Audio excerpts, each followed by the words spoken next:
Hello guys, வணக்கம். This is Anbuseelan. இன்னைக்கு நம்ம என்ன பார்க்க போகிறோம் அப்படின்னா, பேங்க் நிஃப்டியோட நெக்ஸ்ட் லெவல் என்ன, வரக்கூடிய வாரத்திற்கு எந்த மாதிரியான யுத்தியை பயன்படுத்தணும் அப்படிங்கிறதான் என்டையராக இந்த வீடியோவில் பார்க்க போகிறோம். பிகினராக இருக்கிறீங்க அப்படின்னா இந்த வீடியோவை ஸ்கிப் பண்ணாமல் முழுமையாக பாருங்கள். எஜுகேஷன் பர்பஸ்க்காக என்னுடைய டெலகிராம் குரூப், வாட்ஸ்அப் குரூப்பில் இணையனும் விருப்பம் உள்ளவங்க டிஸ்கிரிப்ஷன் பாக்ஸில் லிங்க் கொடுத்துருக்கேன். அந்த லிங்க்கை பயன்பெற்று கொள்ளலாம். இப்போ நம்ம வீடியோக்குள்ளே போகலாம். ஸோ பேங்க் நிஃப்டியை பொறுத்த மட்டும் மேஜரான ஸ்டாக்ஸ் சரிங்களா, எல்லாமே அப் ட்ரெண்ட் அதை நோக்கி தான் இருக்குது. இதில் ஒரு முக்கியமான விஷயம் என்ன அப்படின்னா, தொடர்ந்து மார்க்கெட் வந்துட்டு ஒரு பீக்லேயே இருக்குது. நீங்கள் பார்த்தீங்கன்னா தெரியும், நெஃப்டியை நீங்கள் செக் பண்ணியிருந்தாலும் சரி, பேங்க் நிஃப்டியை நீங்கள் பார்த்துருந்தாலும் சரி, அது வந்து தொடர்ந்து ஒரு மாத காலமாக உங்களுக்கு என்ன இருக்குன்னா நல்லா அப் ட்ரெண்ட் மோட்லேயே இருக்குது. இந்த வரக்கூடிய வாரத்தில் நிறையா ஸ்டாக்ஸ் மேஜராக பாசிட்டிவ் சைட்லேயும் இருக்குது. இது ஒரு நல்ல சிக்னல் தான் சரிங்களா.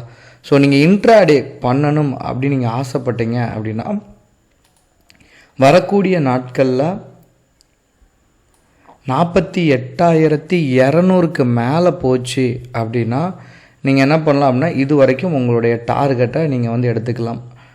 48,650 வரைக்கும் நீங்கள் சாலிடாக போகலாம் சரிங்களா. இல்லை இதுக்குள்ளே ட்ராவல் ஆகிட்டு இருக்குது, வரக்கூடிய நாட்களில் நான் வீக்லி கேண்டில் போட்டிருக்கேன், நான் டே கேண்டில் கன்வெர்ட் பண்ணுறேன். ஸோ இந்த லெவலுக்குள்ளே ட்ராவல் ஆகிட்டு இருந்துச்சு அப்படின்னா நீங்கள் கண்டிப்பாக இன்ட்ராடேயில் அதுவும் ஸ்கேல்பிங் பண்ணுறது ரொம்ப நல்லது சரிங்களா. ஸோ கீழே சரீரக்கான பாசிபிலிட்டிஸ் ரொம்ப கொஞ்சம் கம்மியாக தான் இருக்குது. இருப்பினும் 47,150க்கு கீழே வந்துருச்சு அப்படின்னா நீங்கள் புட் ஆப்ஷனை பை பண்ணுறதுக்கு தயாராகலாம் சரிங்களா. But support and resistant okay fine, but இதை வச்சு நீங்கள் தொடர்ந்து மார்க்கெட்டில் சஸ்டெயின் ஆக முடியுமா அப்படின்னு கேட்டிங்க அப்படின்னா இல்லை அப்படின்னு தான் நம்மளால் சொல்ல முடியும். ஏன் அப்படின்னா மார்க்கெட்டே மூணே விதம், ஒன்று அப் ட்ரெண்டு, இன்னொன்று ஃப்ளாட்டு, டவுன் ட்ரெண்டு.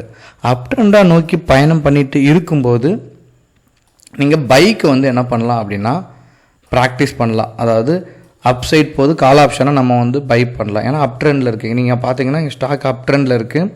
பட் இந்த இடத்துல ஸ்லைட்லி பார்த்தீங்க அப்படின்னா டே கேண்டிலை பொறுத்த மட்டும் சரிங்களா, ஒரு பிரேக் அவுட்டும் காட்டுது. பட் அதே சமயம் சரீரக்கான பாசிபிலிட்டிஸும் இருக்குது. அதனால தான் ஸ்கேல்பிங் பண்ண சொல்கிறதுக்கு ரொம்ப முக்கியமான விஷயம் சரிங்களா.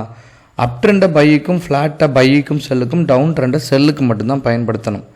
இது டெக்னிக்கலாக ஓகே. பட் ஒரு ஸ்டாக் மூவ் ஆகுது, ஒரு இண்டெக்ஸ் மூவ் ஆகுது அப்படின்னா அதுக்கு பிகைண்ட் சில விஷயங்கள் இருக்கும்.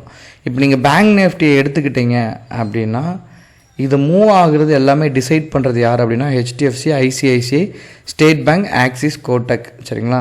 ஹெச்டிஎஃப்சியும் ஐசிஐசியும் இது ரெண்டும் சேர்ந்தாலே 50% என்ன அப்படின்னா இது ரெண்டும் பாசிட்டிவ் இருக்குன்னா பேங்க் நிஃப்டி அப் ட்ரெண்டில் மூவ் ஆயிரும். அதனால் ஃபர்ஸ்ட் நீங்கள் பார்க்கக்கூடியது என்ன அப்படின்னா ஹெச்டிஎஃப்சி ஒரு வீழ்ச்சிக்கு அப்புறமா சப்போர்ட்லேருந்து ரெசிஸ்டண்ட்டை நோக்கி போயிட்டுருக்கு சரிங்களா. ஸோ இதில் உங்களுக்கு எந்த டிஸ்டர்பன்ஸும் இருக்காது, மார்க்கெட்டை பேஸ் பண்ணி ட்ரேட் பண்ணலாம் ஹெச்டிஎஃப்சியை பொறுத்த மட்டும்.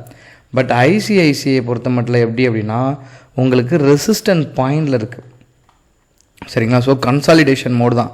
இந்த சைடு நீங்கள் வந்துட்டீங்க அப்படின்னாலே ஸோ அப் அண்ட் டவுன் மூவ்மெண்ட்டில் தான் இருக்கும். ஸோ ஐசிஐசியில் நம்ம பெருசாக எதிர்பார்க்க முடியாது.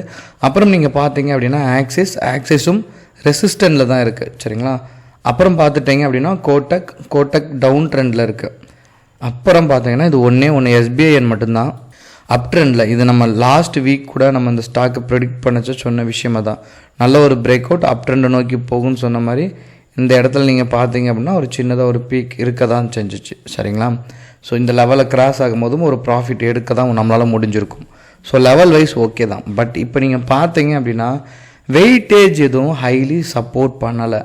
ஸோ லாஸ்ட் வீக் இருந்த மாதிரி மார்க்கெட் வந்துட்டு ஒரு பையரும் இல்லாமல் செல்லரும் இல்லாத அந்த மாதிரியான ஒரு சூழ்நிலை, மார்க்கெட் ஃப்ளக்சுவேஷன் அப்படி ஆகிட்டே இருக்குது அப்படின்னா நீங்கள் இன்ட்ராடே பண்ணுங்கள். இன்னொரு முக்கியமான விஷயம், பிகினராக இருக்கிறீங்கன்னா ஸ்டாக் மார்க்கெட்டில் தொடர்ந்து சஸ்டெயின் ஆகுங்க. அதில் என்னென்ன விஷயங்கள் நடக்குது, நீங்கள் எந்தெந்த ஸ்டாக்கில் ஹோம்ஒர்க் பண்ணுறீங்க, எந்தெந்த ஸ்டாக் பெஸ்ட்டாக பெர்ஃபார்ம் பண்ணுது, இதெல்லாம் மைண்டில் வச்சு மண்டேலேருந்து ஃப்ரைடே வரைக்கும் அந்த ஸ்டாக்கை நீங்கள் அனலைசிஸ் பண்ண தான் ஒரு 3 monthஸில் உங்களுக்கு ஒரு நல்ல புரிதல் ஏற்படும். அதனால் தொடர்ந்து மனப்பாடம் பண்ணுறதும் நிறைய ஸ்டாக்கை மைண்டில் வச்சுக்கிறதும் நல்லா ப்ராக்டிஸ் பண்ணுங்கள் ஓகேங்களா. Okay guys, thank you so much for வாட்சிங் this video. Tata, bye, see you.